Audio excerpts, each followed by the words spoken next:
Tiklo sa Taguig ang itinuturong supplier ng mga armas sa iba't ibang kriminal na grupo sa Metro Manila.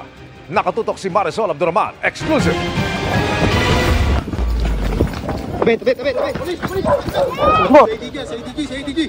Baril. Hawak pa ng suspect na ito ang budol money ng arestuhin ng CIDG, Detection Special Operations Unit sa Taguig. Ayon sa CIDG, ang na-arrest ng suspect ay nagsusupply ng mga baril sa iba't ibang crime group sa Metro Manila. At saka mga potential PAGs, no, na yun ay talagang effort ng CIDG na i-account ang mga loose firearms, especially the upcoming election. Nakuha sa kanyang isang kalibre 45 at 38 at mga bala. Sangkot din umano ang suspect sa iba pang krimen. Notorious na robber ng e-bike at mga motorcycle sa area. Ang ating barangay ay nagbigay na ng mga information na may mga ganun din daw mga reklamo. Nakuhanan pa nga sa CCTV ang pagnanakaw umano ng suspect ng e-bike sa isang barangay sa Taguig. Patuloy ang investigasyon para matukoy kung gaano kalaki ang grupo ng suspect. Yung CIDG ay relentless sa aming fight against loose firearms and criminal groups to ensure a peaceful national and local election. Sinampahanan ng reklamong paglabag sa RA 10591 para sa unlawful sale of unlicensed firearms at paglabag sa gun ban ang suspect. Naamin ko naman po yung pagkakahuli po sa akin kasi nadala lang naman po ako sa bipit ko. Para sa GMA Integrated News, Marisol Abdurrahman, nakatutok 24 oras. Nasa 100,000 jeep at UV Express sa iba't ibang panig ng bansa ang lalahok umano sa ikakasang 3 araw na tigil pasada ng grupong Manibela sa Lunes. May patikim na sila ngayong araw sa pamagitan ng mga kilos protesta. Nakatutok si Joseph Morong. Nagpatikim na ang grupong Manibela nang gagawin nilang 3 araw na transport strike simula Lunes sa Pasig, Caloocan at Las Piñas. Ang kilos protesta laban sa hindi raw tamang bilang ng mga jeepney driver at operator na konsolidado na sa ilalim ng PUV Modernization Program o PUVMP. Sabi raw kasi ng Land Transportation, Franchising and Regulatory Board o LTFRB, lampas 80% na ang mga consolidated na mga jeep. Taliwas sinasabi umano ni Transportation Secretary Vince Dizon na 40% lamang ang aprobadong consolidated units. Yung pinagmamalaki nila na 86% o yung 43%, marami pa rito yung denied yung application at ibinalik yung kanilang mga papel. Hindi din sila na-consolidate at higit sa lahat gumastos lang sila. Dahil umano sa pagsisinungaling, hiniling nila sa DOTR na sibakin sa pwesto si Chairman Chofilo Guaris III at iba pang opisyal ng LTFRB. Patuloy naming kinukunan ng pahayag si Guadis. Ayon sa grupong Manibela, 3 araw ito na tigil pasada na ikakasinila sa iba't ibang lugar sa bansa simula sa Lunes. Sa Samaraw, ang lampas 100,000 na mga unit ng jeep at mga UV Express. Wala naman po tayong magagawa doon. Ang concern lang naman po natin, yung mga commuter natin na para wag naman silang mahirapan. Hindi naman kasali sa tigil pasada ang grupong Piston na tumututol din sa PUV Modernization Program. Kanina, hinarap sila ni Transportation Secretary Vince Dizon habang nagkikilos protesta sa opisina nito kontra sa PUVMP. Reklamo pa ng Piston, hindi raw pinapayagang makapag-renew ng kanilang provisional authority ang mga hindi sumunod dito. Gaya ng gusto ng Manibela, hiniling ng Piston na payagan sila makapag-renew ng provisional authority ng 5 taon. Ayon sa Piston, pag-aaralan daw ito ng DOTR. Para sa GMA Integrated News, Joseph Morong, nakatutok 24 oras. Arestado sa Muntinlupa ang 2 nagbebenta umano ng SIM card modem pool na ginagamit pang scam. Sa Pasig, 8 naman ang hinuli dahil naman sa paglalako ng mga signal jammer online. Nakatutok si Maki Pulido. Sa halagang 3,500 to 6,500 pesos, ibinibenta online ang mga nasabat na SIM card modem pool na ito. Ang 4 na device kaya raw mag-text blast ng halos 100 text message sa isang pindot ng send. Nagagamit daw ito sa phishing o pagpapadala ng mga text message na may link para makuha ang personal information ng biktima ng mga online scamming. Ayon sa PNP-ACG, pinuslit raw ito ng electrician ng isang nagsarang pogo at tinangkang ibenta online. Siguro dahil nawala na ng trabaho at nakakuha naman siguro siya ng ganyang machines, just to have money, binibenta niya ng mura. 3,500 pesos ang benta kung 5 to 10 meters ang i-jam na signal, 52,000 pesos naman kung 500 square meters ang range. Itong signal jammers na to, ang sinasabi nitong mga nahuli natin ay nag-order din sila sa China. And then they are reselling this online. Na-monitor ng PNP Anti-Cybercrime Group ang bentahan kaya't nagkasa sila ng magkahiwalay na buy-bust operation. 8 ang naarestong nagbebenta ng signal jammers sa Pasig City, 2 naman ang inarestong nagbebenta ng SIM card modem pool sa Muntinlupa. Sasampahan sila ng paglabag sa Anti-Cybercrime Law. Highly regulated ang mga device na ito at kailangan ng permiso mula sa National Telecommunication Commission para makabenta at makagamit. Eventually, magagamit naman talaga ito sa krimen. So why not disrupt them while hindi pa nagagamit? Alam naman natin ngayon, maraming nabibiktima sa scam using this machine. So bakit hantayin pa natin makapag-scam sila? Para sa GMA Integrated News, Maki Pulido, nakatutok, 24 oras.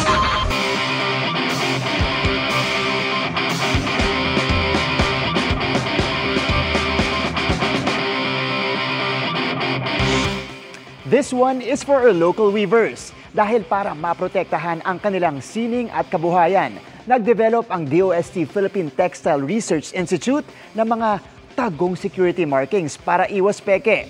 Tara, let's change the game!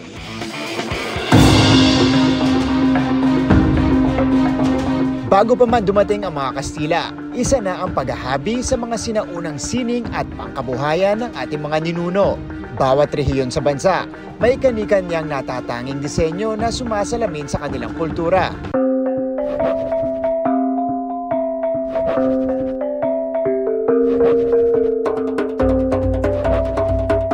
Tulad ng inabel ng Ilocos, patadyog ng Antique, at yakan mula Basilan.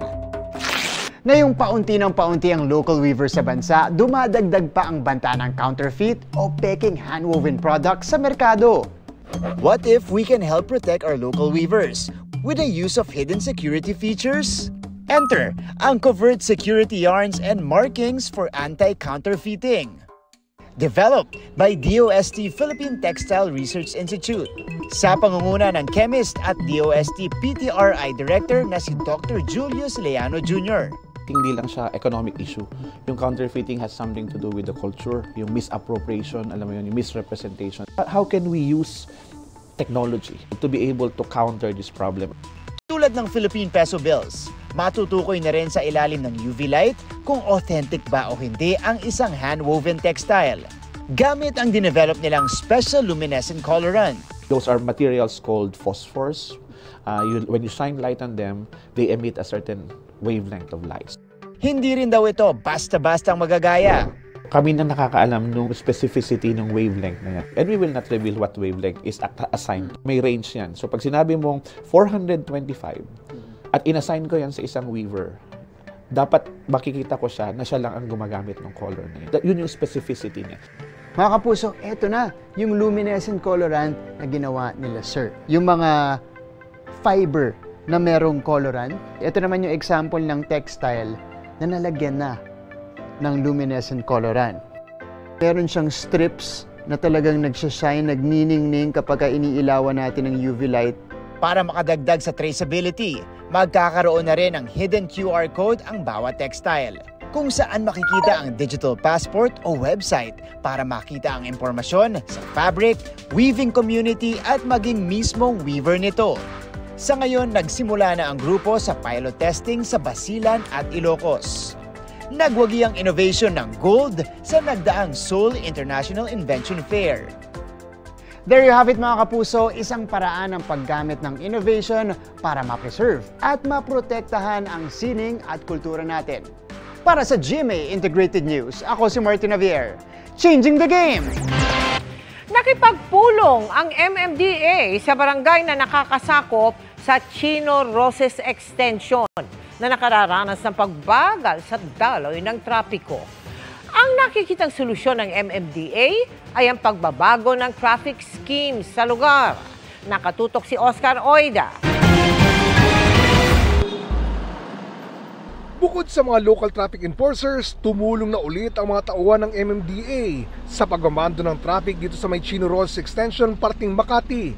Kamakailan kasi, muling nakakaranas ng pagbagal sa daloy ng trapiko doon. Partikular tuwing uwian ng isang paaralan sa lugar, na sinabayan pa umano ng mga iligal na pagparada ng ilang pampasaherong jeep.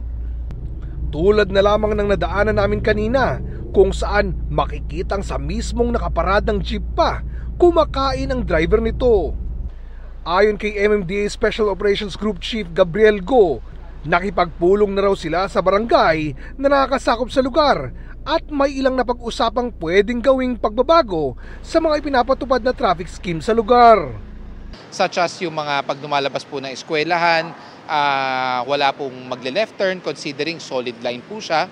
Because that's one of the cause of traffic congestion also, yung mga naghihintay na mga sasakyan para sunduin yung mga bata.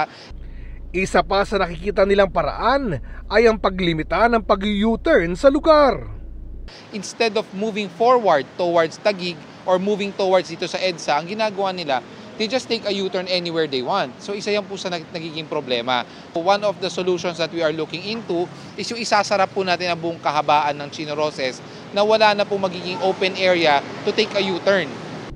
At dahil madalas din daw nagiging problema ang mga pumaparada kung saan-saan para kumain sa mga karinderya sa lugar, hindi naman natin pwedeng ipagkaila o pigilan ang ating mga kababayan na maghanap buhay. So I think this is one of the steps that we have to look into kung paano natin mabibigyan ng probably a temporary parking na kung saan kakain itong mga drivers, or baka naman pwede po natin bigyan ng isang lugar na kung saan maaaring magtinda itong mga karinderya na hindi rin po sila makakakos ng traffic sa mga motorista. Pero paglilinaw ni Go, pinag-aaralan pa lang nila ito ng maigi. We still have to study it. We still have to consult also the local traffic bureau kung ano po ang magiging feedback nila. Para sa GMA Integrated News, Oscar Oida, nakatutok, 24 oras. Mga kapuso, kung may lakad ngayong weekend, maging handa dahil malaking bahagi ng bansa ang posibleng ulanin. Base sa datos ng Metro Weather, may tsansa ng ulan bukas sa Palawan, Mindoro Provinces, Quezon. Posible ring ulanin ang ilang bahagi ng Visayas at Mindanao, lalo na ang Samar at Leyte Provinces, Caraga at Sulu Archipelago. May mga pag-ulan din sa linggo, pero mas malawakan ang ulan sa hapon sa Southern Luzon, Visayas at Mindanao. Mataas pa rin ang banta ng baha o landslide dahil sa matitinding ulan, kaya maging alerto, lalo na ang mga lugar na ilang araw nang inuulan. Sa Metro Manila, mababa naman ang tsansa ng ulan, pero magdala pa rin ng payong kung may lakad. Apektado pa rin ang bansa ng shear line, amihan at easterlies o yung mainit na hangin. Ayon sa Pag-asa, posible ang hanggang 43 degrees Celsius na heat index sa Dagupan, Pangasinan at Cotabato City ngayong weekend. Hanggang 40 degrees Celsius sa Puerto Princesa at Cuyo, Palawan. Habang aabot naman sa 39 degrees Celsius sa Iba, Zambales at Bacnotan, La Union. Sa Metro Manila, nasa pagitan niya ng 33 hanggang 35 degrees Celsius.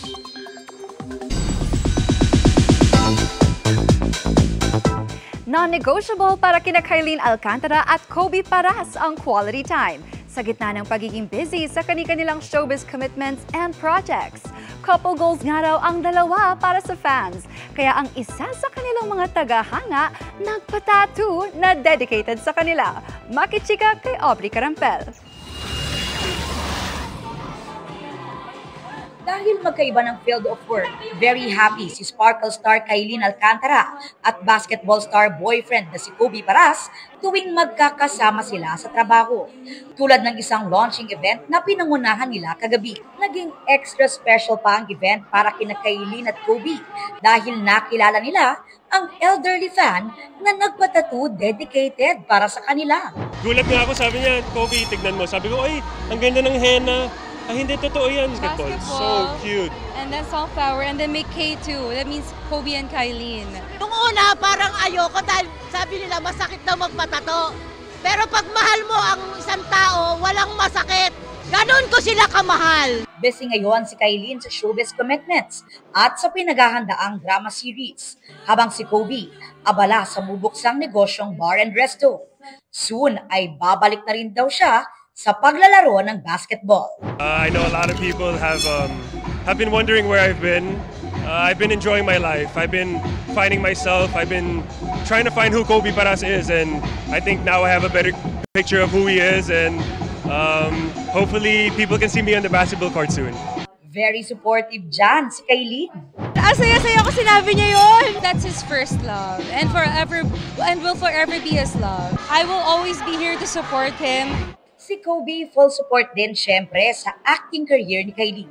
Pati na sa goal na makapagpatayo ng bahay this year.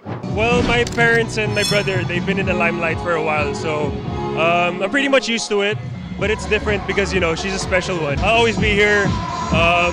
She's amazing at what she does, and she's truly beautiful inside, and, you know, there's more blessings to come for her. Pero kahit busy sa kanya-kanyang ganap sa buhay, di raw mawawala ang time nila together. So when we do have the time, we try hard. It's hard sometimes, but we try to go out and work out. Actually, I don't need a coach kasi siya na yung coach ko. Yung trainer ko. Aubrey Carampel, updated to showbiz happenings.